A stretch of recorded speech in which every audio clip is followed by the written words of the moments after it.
conversando sobre o problema da leitura de livros. Né?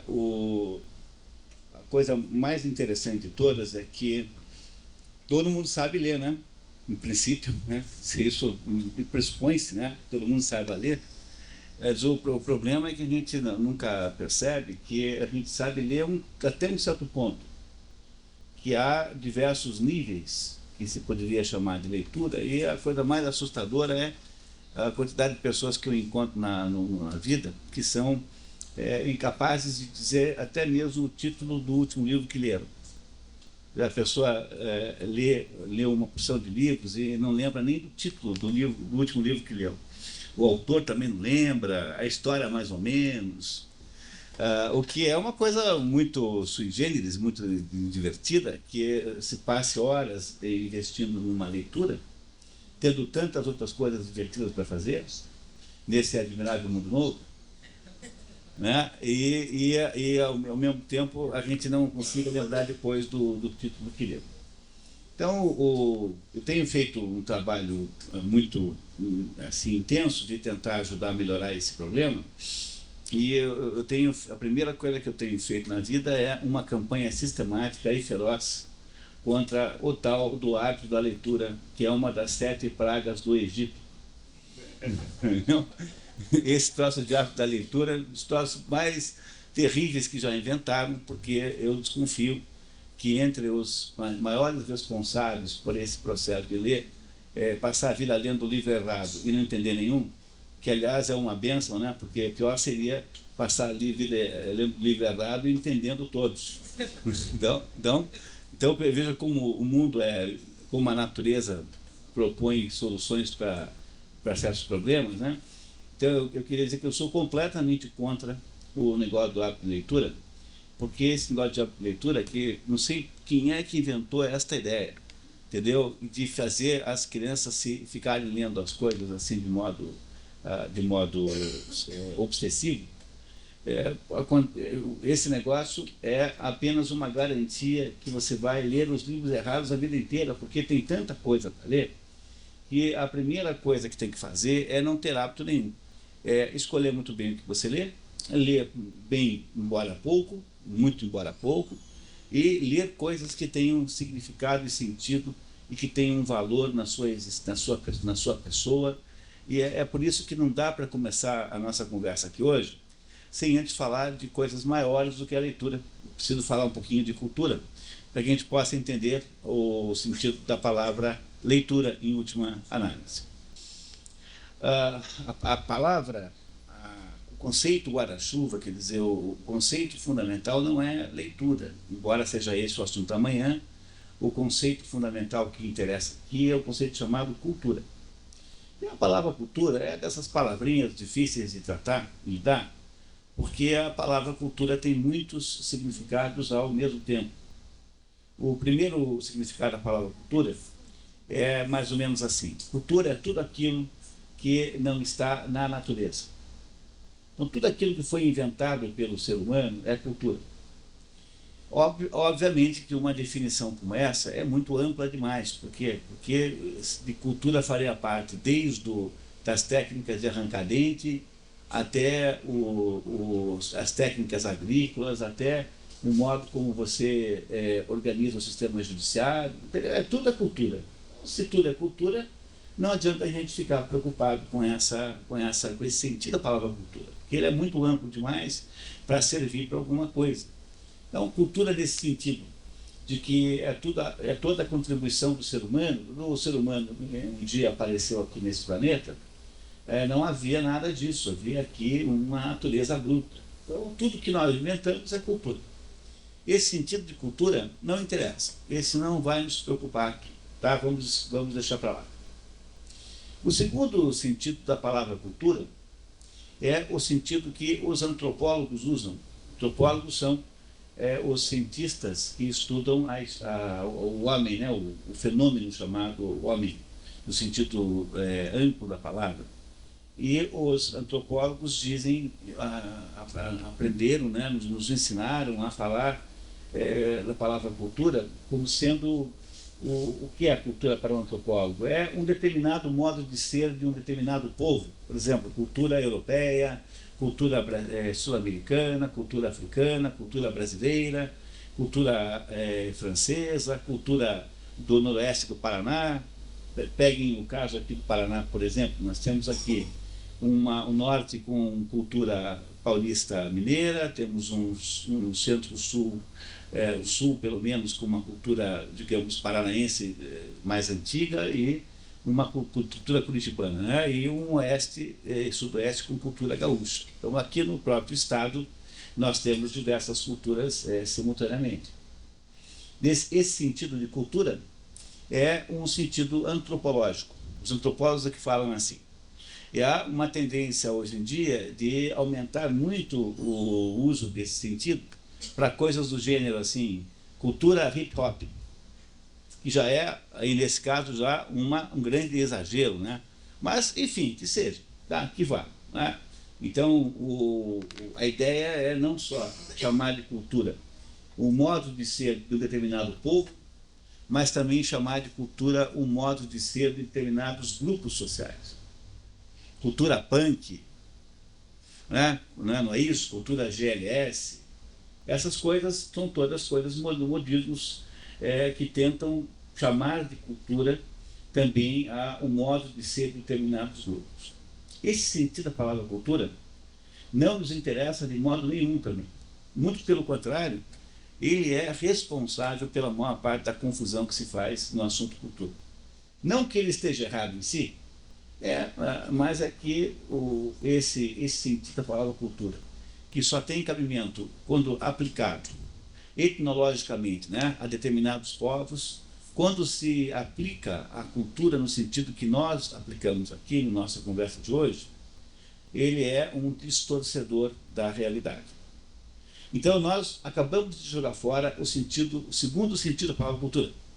O primeiro, que cultura é tudo aquilo que o homem fez. Esse não nos interessa porque é muito grande. Vai da jardinagem à filosofia. Portanto, é demais, é muito amplo demais. O segundo sentido da palavra cultura é esse dos antropólogos. E cultura seria aí um tipo de atividade, né? Um tipo de modo de ser, de especificidade, né? Modo de ser especial de um certo povo, de um certo país, de uma certa região, até de certos grupos sociais. Esse segundo modo também não interessa. Então, o segundo tipo de cultura também não nos interessa. O terceiro tipo de cultura nos interessa imensamente. E o terceiro tipo de cultura é o mais antigo conceito de cultura, que é a ideia de um determinado tipo de produção agrícola. Então, não sei se vocês sabem, mas a semana que passou, que acaba hoje, né? Aqui em Paranavaí houve aqui um congresso dos produtores de mandioca. Então, são pessoas associadas à cultura da mandioca, que é uma cultura importantíssima em Paranavaí, quase é hoje o centro geográfico da mandioca no Brasil, Paranavaí. Então, a cultura da mandioca é uma das diversas culturas agrícolas possíveis. E esse sentido da palavra cultura é uma maravilha para a nossa utilização aqui, porque é o sentido original que foi inventado por um filósofo romano chamado Cícero. Cícero dizia assim, né, que os campos têm que ser cultivados para que possam gerar frutos. Daí as culturas agrícolas todas. E, de modo geral, só se aplica o conceito de cultura à agronomia, não à pecuária. Mas você pode, por extensão, também falar em cultura da criação de gado, da criação de suínos, etc.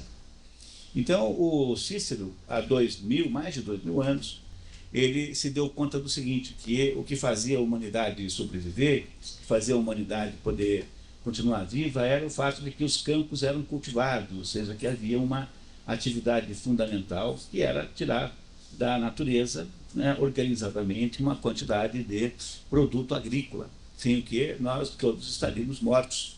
Então, todo dia de manhã tem que rezar uma Ave Maria pelo apicultor brasileiro, porque se tem alguém que faz um bem enorme ao país e é mais ou menos desconsiderado, é quando eu escrevi uma vez um livro sobre a soja, sobre a cultura da sorte.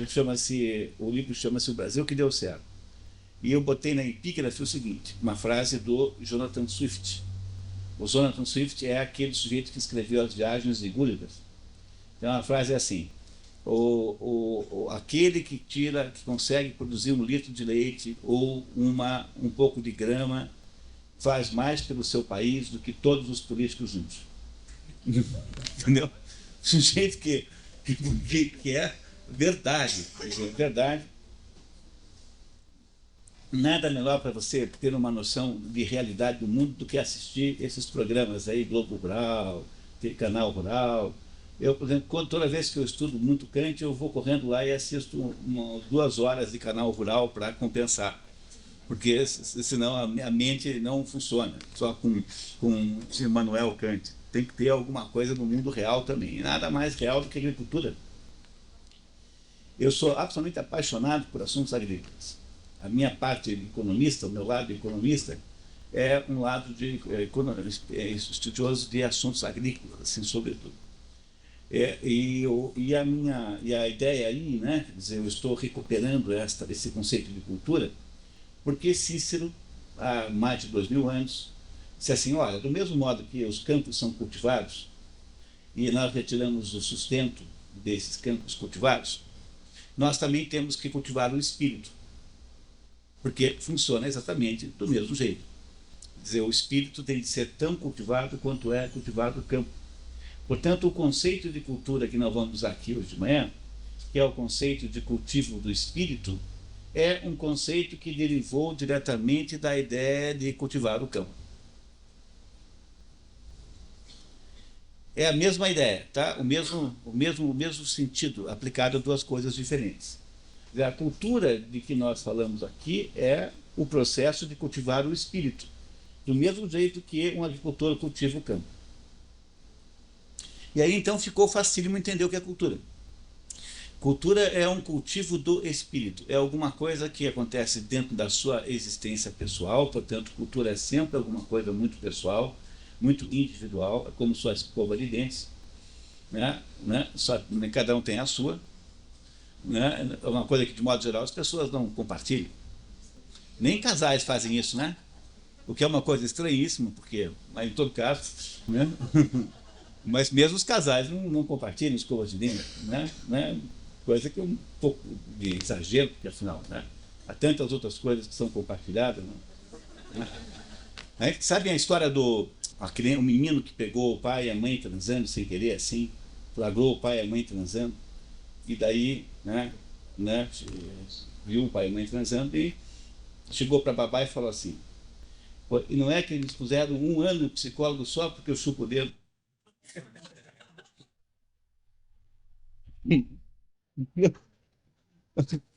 Veja que injustiça, né? Me puseram 1 ano no psicólogo só porque eu chupo o dedo.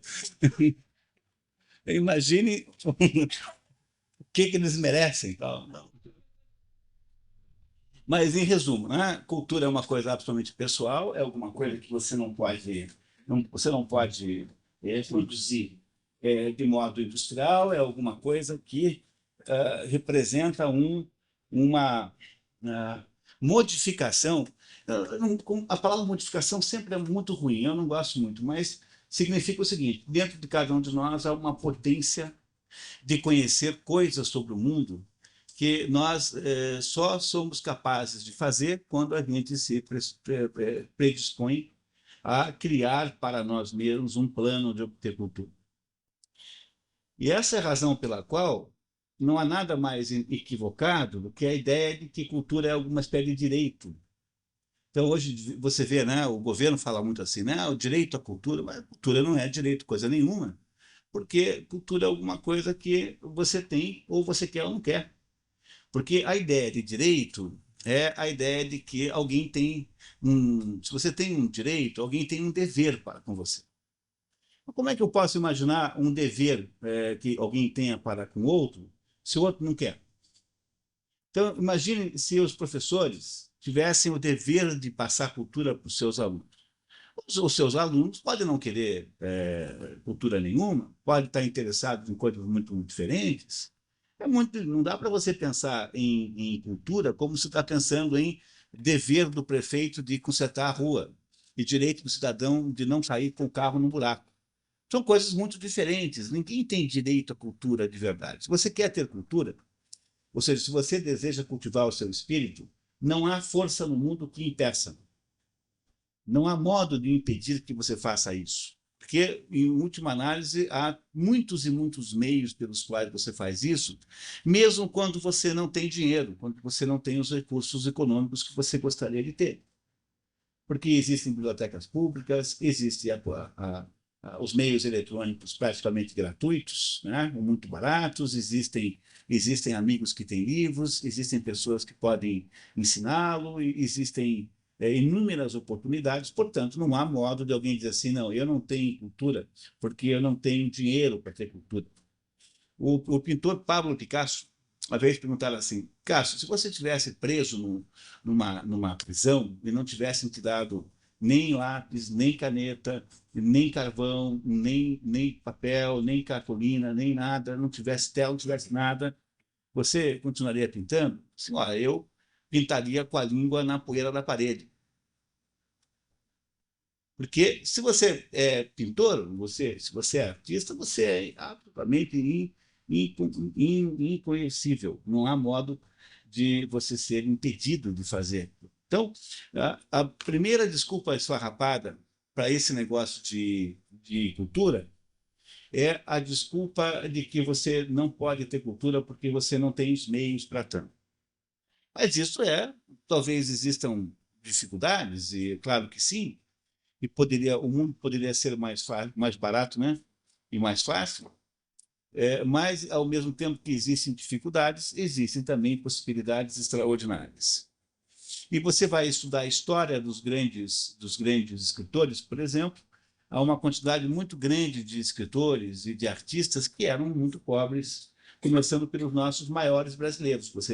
Quem são os nossos maiores escritores? Vamos imaginar, no romance Machado de Assis e Lima Barreto, que são ambos negros, ambos filhos de escravos, ambos favelados, ambos com uma história pessoal muito desfavorável, e, no entanto, não é por isso que não foram os nossos maiores escritores brasileiros. Em compensação, no tempo de Machado de Assis e Lima Barreto, havia um monte de riquinhos, que não é por isso que se tornaram mais cultos que esses dois. Portanto, é desculpa esfarrapada a ideia de que não se tem cultura porque não se tem oportunidade econômica para isso. Cultura não é, quer dizer, esse cultivo do espírito não um resultado de uma oportunidade econômica, é resultado de um desejo pessoal de ter. Vocês concordam com isso? Só pensar um pouquinho na nossa própria vida. Pense o quanto tempo a gente joga fora com coisas que são distraidoras disso. Se eu fizer minha contabilidade de horas jogadas fora em botecos, assistindo programas de televisão, bobagens, gastando com vida social, em reuniões que não têm absolutamente nenhum sentido, são apenas reuniões sociais, você vê o quanto eu não teria conseguido estudar mais se eu não tivesse feito isso. Então, no fundo, a primeira coisa que a gente faz é ficar o tempo todo fingindo que nós não temos oportunidade de sermos cultos, quando, na verdade, essa oportunidade está meramente dependente da vontade que cada um tem de fazer esse esforço para si. Agora, por outro lado, eu também acredito, concordo, que haja pessoas para quem cultura não tem nenhuma importância. Pessoas para quem o desenvolvimento do espírito não seja um valor. Se é o seu caso, não tem a menor importância. O mundo também precisa de jogadores de biriba, também precisa de gente que entenda só de coisa prática, também precisa de gente atleta. Então, o mundo não precisa, o mundo precisa de todos os tipos de gente. Então, eu não acho que seja problemático quando alguém não quer nada com isso. Agora, há um nível mínimo de cultura coletiva que todo mundo tem que ter, porque senão a gente não civiliza a nossa sociedade. Isso tem que ter. E, além disso, há, claro, né, uma natural seletividade. Nem todo mundo nasceu para isso. Também é preciso entender que as pessoas dispostas a fazer para si uma vida de cultura não são todas. Existem aí gente de todos os tipos, né? Cada um é cada um. Pois não, sua pergunta. Mas essa vontade de ter essa cultura, ela pode ser estimulada pelo ambiente? Pode, tá? Então, o Aristóteles dizia que uma coisa mais interessante, uma das coisas mais interessantes que Aristóteles dizia é que é uma felicidade nascer num país velho, porque o país velho é todo cheio de patrimônios culturais em volta de você, né? Então, por exemplo, você vai a Paris, uma viagem que todo mundo um dia devia tentar fazer. Não é nem um pouco absurdo, custa, dá para pagar uma prestação de R$ 80 por mês. Quem que não dá para fazer uma economiazinha para Paris? Uma classe média consegue ir para Paris com um ano de economia, vai, né?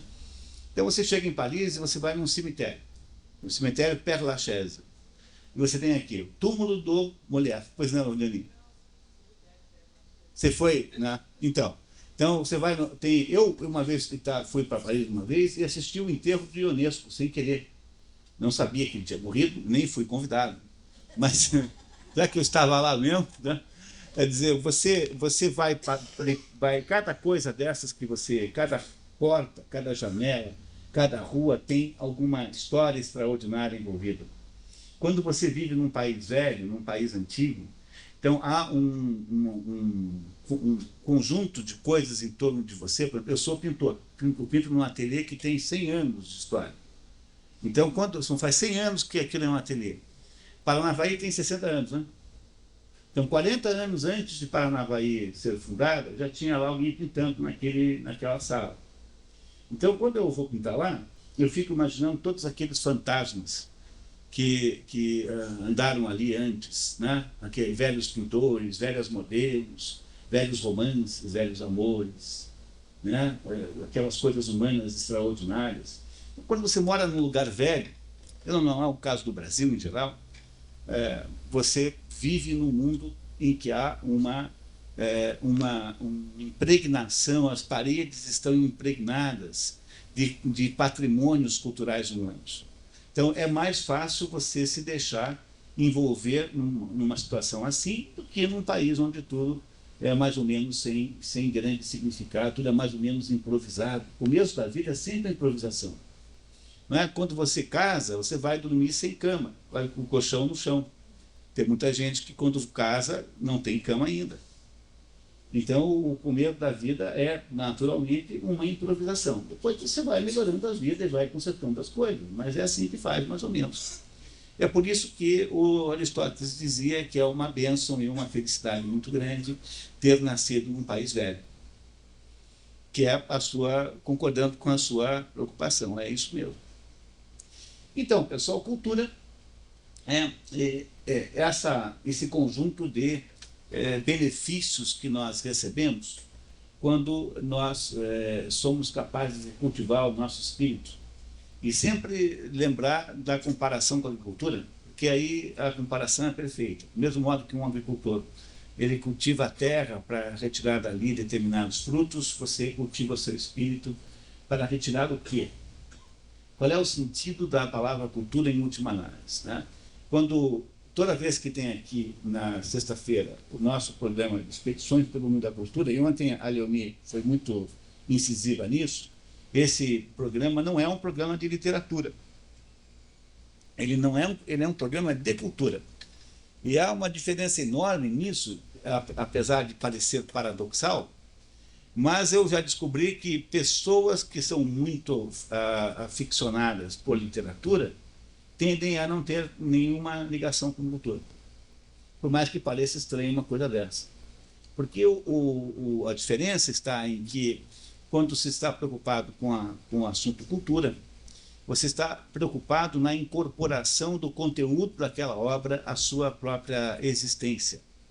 Então, a sua preocupação é com o conteúdo, com aquilo que está no fundo da obra, aquilo que ela carrega de fundamental. E o pessoal fascinado por literatura, que é a turma que acaba caindo nessa armadilha do hábito de leitura, está muito mais preocupado com a forma como as coisas são feitas. Então, para vocês terem uma ideia de como isso é diferente, no nosso curso aqui de Expedições pelo Mundo da Cultura, a gente faz um trabalho de arqueologia, dentro de algumas técnicas de que nós vamos falar hoje aqui de manhã, um trabalho de arqueologia para tomar posse do conteúdo, conseguir abrir o baú para pegar o tesouro que tem dentro. É isso que a gente faz, a gente vai atrás do tesouro que está dentro do baú. No entanto, se você for a uma faculdade de letras e ver que tipo de conversa, que tipo de assunto eles tratam hoje, né? Outro dia eu fiquei numa mesa com uns amigos desse mundo literário, a noite inteira discutindo se tinha ou não, se era uma boa ideia ou não botar pontuação no texto. Dá para imaginar assunto mais fútil do que esse? Porque a pontuação é um recurso gráfico para você poder facilitar a entrega do conteúdo para o leitor. Não é isso? Não é isso que tem pontuação, não é isso? Pontuação serve para você entender o texto. A ideia de tirar a pontuação apenas para se divertir, fazendo o leitor de bobo, é uma esquisitice do mundo aí literário, não tem nenhum valor, é uma bobagem, é uma questão vazia e ociosa, não tem nenhuma importância. No entanto, é esse tipo de debate que você encontra nas faculdades de letras. Um encontro como o nosso, um sistema como o nosso aqui, um programa de expedições pelo mundo da cultura, esse que tem as sextas-feiras aqui todo mês, e vai ter o ano que vem, novamente, 10 encontros. Esse programa você não encontrará jamais numa escola de letras. Sabe por que você nunca encontrará isso? Porque eles começam o assunto dizendo que é impossível achar um sentido na obra. Porque eles são influenciados por essas filosofias modernas, chamadas desconstrucionismo, do Derrida, e mais não sei quem, Paul de Man, e eles então partem do pressuposto que não vale nem a pena tentar encontrar o sentido, porque é impossível, portanto a gente não vai nem tentar conseguir. Então ontem à noite nós estudamos aqui O Admirável Mundo Novo do Aldous Huxley. Eu imagino que a gente foi capaz de encontrar um sentido para a obra. E fomos capazes de encontrar um tesouro dentro do baú. Nós desfizemos a combinação, um segredo, né?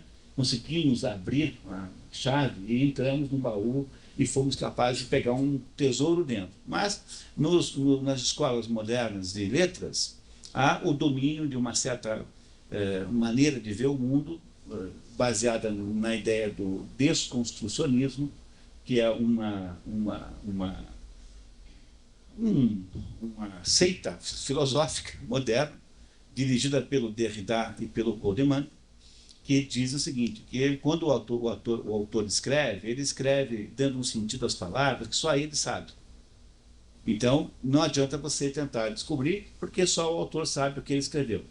Então, não adianta nem tentar você entender a obra, porque a obra é impenetrável. Entenderam o que eles dizem? Entenderam que quando alguém fala isso, acabou de se suicidar? Porque se isso é verdade, isso vale também para aquilo que ele acabou de dizer, né?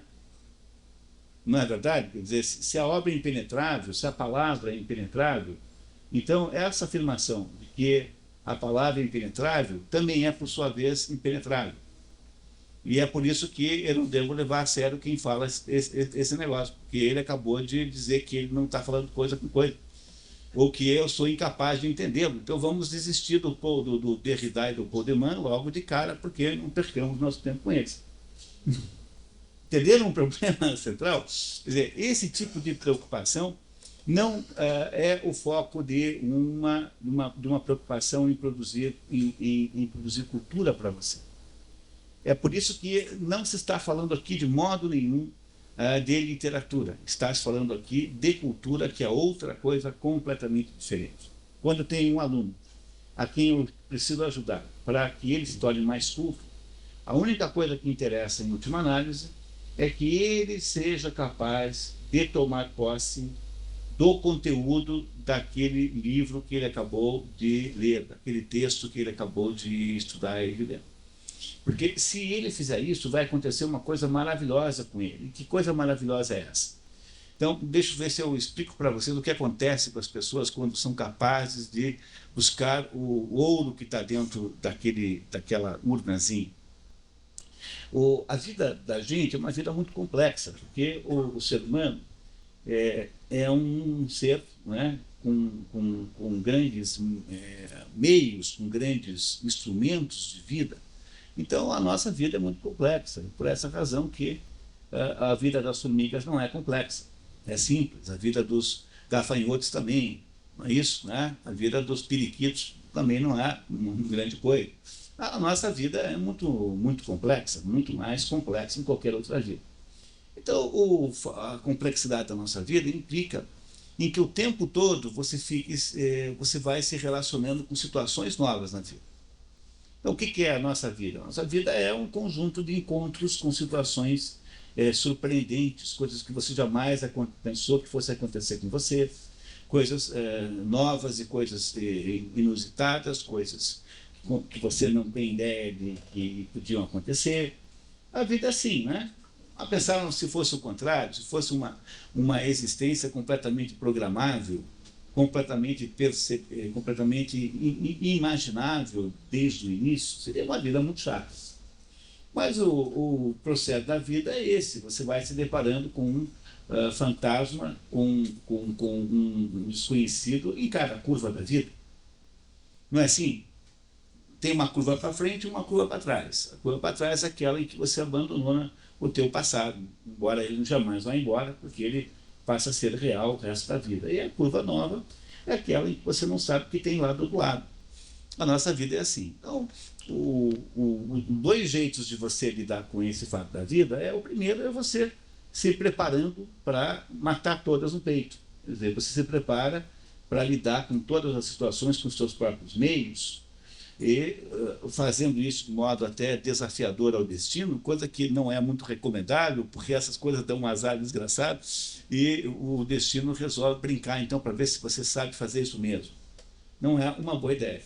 E a segunda ao se deparar com os fatos da vida novos, que necessariamente irão acontecendo, você vai, ao olhar para um determinado fato, ao olhar para ele, você diz assim, eu sei o que está acontecendo, porque eu conheço essa situação típica que está acontecendo, porque essa situação típica é a situação que eu já li no livro tal.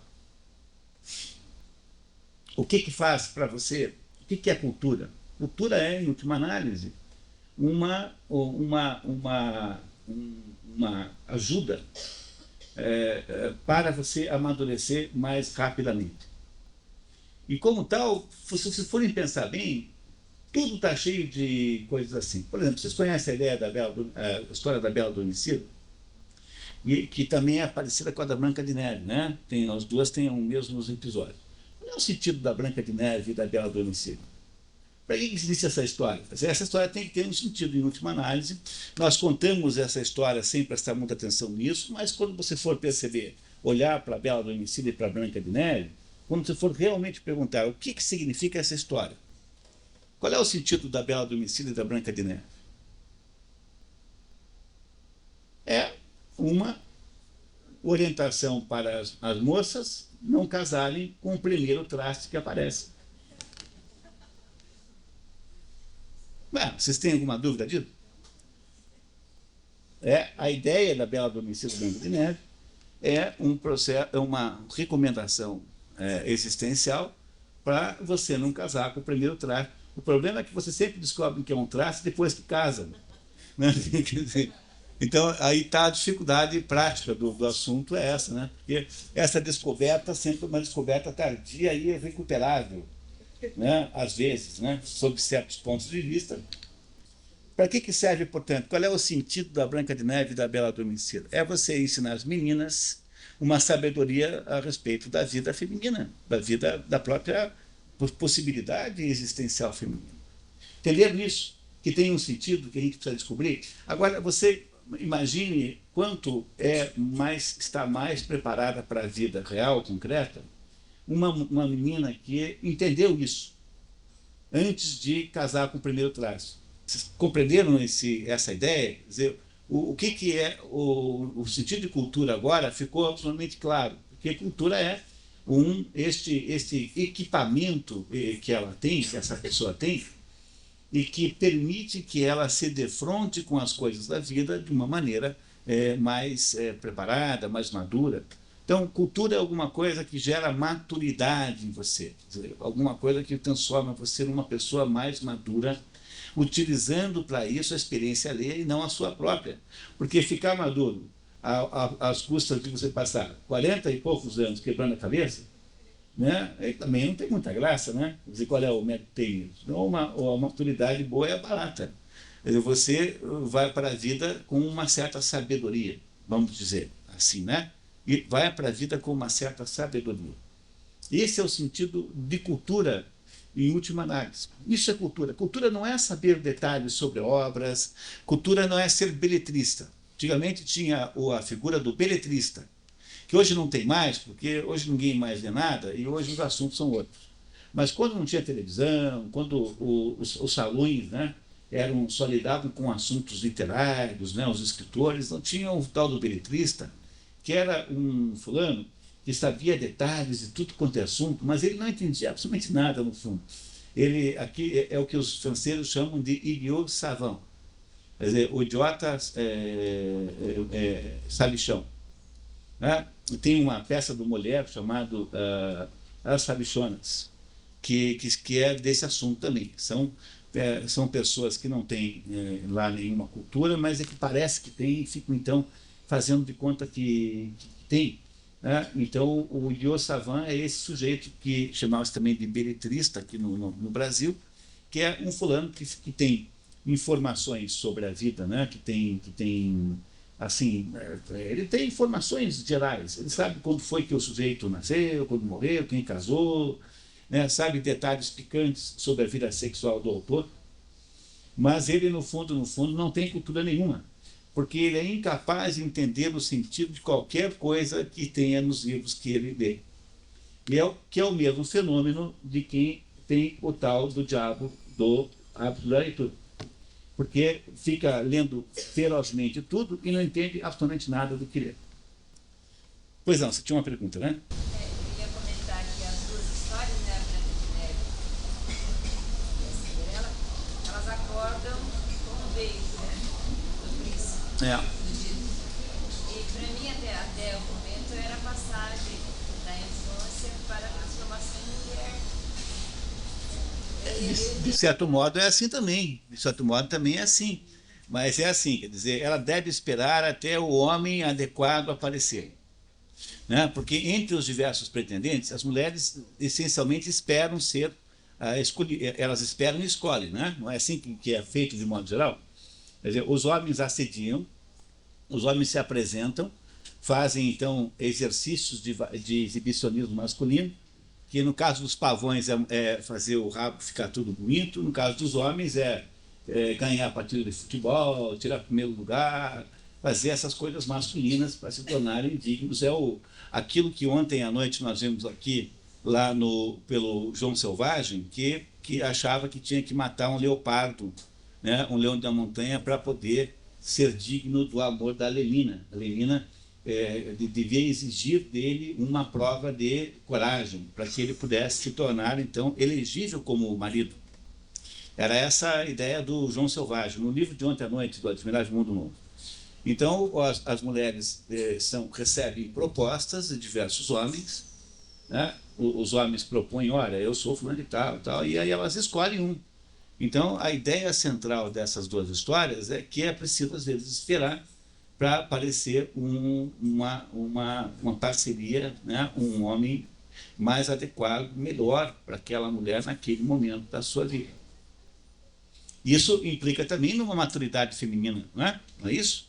Você não deixa de ter razão. Mas é um pouco mais amplo do que você está imaginando. Tá certo, pessoal? Vamos em frente?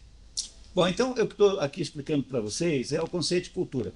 Já disse para vocês que cultura não serve no conceito amplo de tudo que a humanidade fez, isso não interessa, e também não interessa no sentido antropológico, e que interessa apenas no sentido comparativo à agricultura, cultura do campo, cultura do espírito. São as duas atividades humanas mais básicas. Se você for pensar bem, quando todo o resto não existe, existem apenas essas duas coisas. E você vai ter que continuar almoçando, de alguma maneira, e você vai continuar tendo que ser humano. Então, você vai necessariamente tendo que continuar constituindo uma competência humana. Se todas as outras coisas sumissem, desaparecessem, nós seríamos reduzidos a cultivo do campo e ao cultivo do espírito. Só essas duas coisas sobrariam na nossa existência. Então, eu comecei a dar a vocês razões pelas quais obter para si uma cultura, ou seja, cultivar o próprio espírito, é fundamental. E a primeira razão que eu apresentei foi que, se você tem cultura, você amadurece mais rapidamente, ou seja, você terá, ao se defrontar com qualquer situação da vida, por mais que seja uma situação dolorosa, você terá algum meio de lidar com aquilo melhor, porque na sua mente, na sua consciência, existe já a percepção daquele esquema de possibilidade de vida humana. Porque sabe o que acontece quando você não faz assim? Quando acontece com você uma desgraça, tem todo tipo de problema pode acontecer com a gente, né? Mas quando acontece com você uma desgraça, o problema número 1 é que você fica achando que aquilo só aconteceu com você na vida. E quando você, então, conclui que só com você aconteceu aquilo, você fica morrendo de vergonha de ter passado, de estar naquela situação. Como você fica morrendo de vergonha de estar naquela situação, você esconde aquele assunto e joga embaixo do tapete. E o nome desse processo psicológico é neurotização. Neurotização é quando você esconde embaixo do tapete uma situação qualquer com a qual você não lidou e, sobretudo, a respeito da qual você é incapaz de falar. Como você, se tiver cultura, é já possuidor daquela experiência, pelo menos em teoria, na hora em que acontece com você a mesma coisa, você fala assim, bom, então está acontecendo comigo tal coisa. Né? Estou na mesma situação que eu, Raskolnikov, no Crime e Castigo. Eu acabei de descobrir que eu estou criando uma exceção moral para mim mesmo, o que é errado, e eu agora entendi o que estou fazendo. Então, o simples fato de que você conversa sobre o assunto já é extremamente curativo, porque a palavra cura. Essa é a razão pela qual toda a terapia funciona. Qualquer que seja a linha terapêutica, até um certo ponto funciona. Por que funciona? Porque quando você senta num divã, deita num divã e começa a conversar sobre as suas coisas, seus problemas, você começa a equacionar o seu sofrimento. Então você está sofrendo com alguma coisa. A pior situação possível é deixar o sofrimento intacto, porque ele irá perseguir a sua existência o resto da vida. Mas se você consegue explicar alguma coisa, falar sobre ele, né, e você, de alguma maneira, você exorciza aquilo. Então, a cultura que você tem dentro de você permite que, ao se defrontar com as situações da vida mais complexas, mais dolorosas, mais difíceis, você possa, pelo menos, conversar, até mesmo com você mesmo, não precisa nem ser com outra pessoa, mas possa, pelo menos, entender os termos daquilo que está acontecendo com você. E isso significa que a cultura sara, ela cura, ela retira a tendência à neurose que todo mundo tem, que é esconder por vergonha os maiores problemas da vida e depois deixar que esses problemas fiquem assombrando a sua existência 20 anos seguidos, porque você não conseguiu exorcizar aquela situação. Você cria, então, uma fantasia sobre aquilo que você viveu, que transforma aquele problema em um problema muito maior do que ele é. Né? É isso?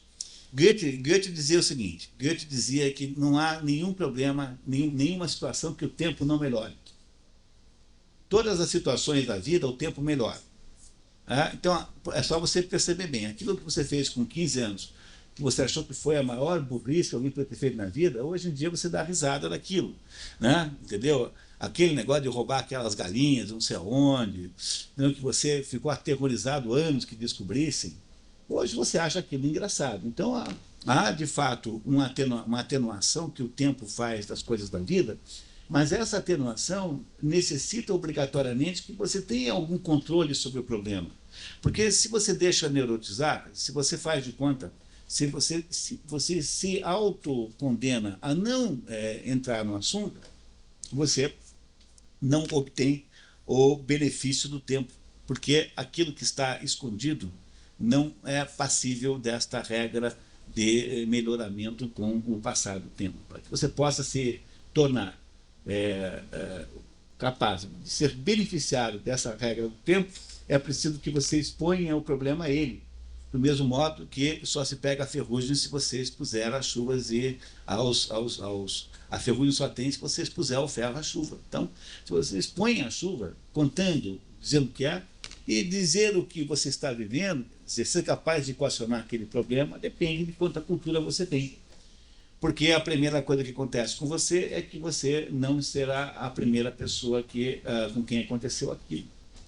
Aí há o primeiro benefício extraordinário, que só fosse só esse, já seria muito bom, né? O primeiro benefício extraordinário da ideia de cultura, de ter tido a capacidade de se apossar desses conteúdos que estão, por exemplo, nas grandes obras de Humberto. Somos, portanto, estamos mais ricos, não há dúvida nenhuma. Vocês estão entendendo isso? Estou sendo claro? Tá certo? Fácil de entender? Alguma pergunta? Pois não. Você tinha frase que você falou. Não há nenhuma situação que o tempo não melhore. Por exemplo, você foi à falência. Ficou na miséria, perdeu tudo que você tinha. 10 anos depois, você já esqueceu. O tempo não... Aquela situação vai se diluindo com o tempo. Você fica só 5 anos no Serasa, no cartório, depois de 5 anos você não faliu mais. Claro.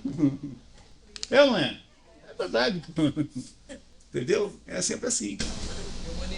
Eu acho assim, impressionante, porque ontem, enquanto a gente estava discutindo o Admirável Mundo Novo, você viu no final que o Matheus falou, eles não tinham família também lá na ilha, porque trocavam as crianças, as famílias, e também veio na minha mente a mesma coisa, quer dizer, muitas pessoas, eu acredito, que estavam aqui na ilha e que estavam ontem, pode ter associado uma situação a outra. Até briguei com o Matheus. Por que você não falou? Porque eu não me dei conta disso, e ele não disse isso para vocês ontem, que também na ilha, que é o outro romance de Aldous Huxley, também havia a preocupação em destruir qualquer espécie de família. Tanto é que lá na ilha, as crianças que estão infelizes com o pai e com a mãe mudam de família. Então, seu pai brigou com você, então você pega e vai morar no vizinho. Né? Tá bom? E dependendo da criança, pode ter uma boa ideia, né, para o pai. Né? Bom, mas dependendo da criança. Mas, em princípio, não é uma ideia ideal, né? Então, ontem o Matheus percebeu isso, né? Ele percebeu sozinho isso, e se ele tivesse dito, teria ajudado aqui a ilustrar a situação que nós vimos ontem. Mas é isso que significa que o Matheus, que é um adolescente, né? um menino brilhante, um adolescente que tem uma experiência pequena de vida, ele, por causa da idade pequena, o Matheus vai criando uma munição para viver a vida, que é uma coisa de uma preciosidade extraordinária. É isso que você obtém quando você consegue, numa certa idade da sua vida, fazer esse exercício. O problema é que a gente nunca encontra quem ajude. Então, de vez em quando, você tem a sorte de topar com alguém que é culto, e achar uma pessoa verdadeiramente culta é uma coisa difícil. Né? Não, mas é que eu sou meio de casa, porque afinal eu estive em Paranavaí, eu acho que umas 30 vezes já. Porque foram 19 só nesses últimos 2 anos, né, do programa. Mas na vida, o que nós imaginarmos que fosse, o que se imagina que seja uma formação verdadeira de professores, era conseguir que alguém, um professor, uma pessoa vocacionada para isso, atingisse um grau de cultura pessoal tão alto que pudesse ajudar os pequenos, né? Os pequenos, porque a educação sempre tem um foco original, primordial em criança, né?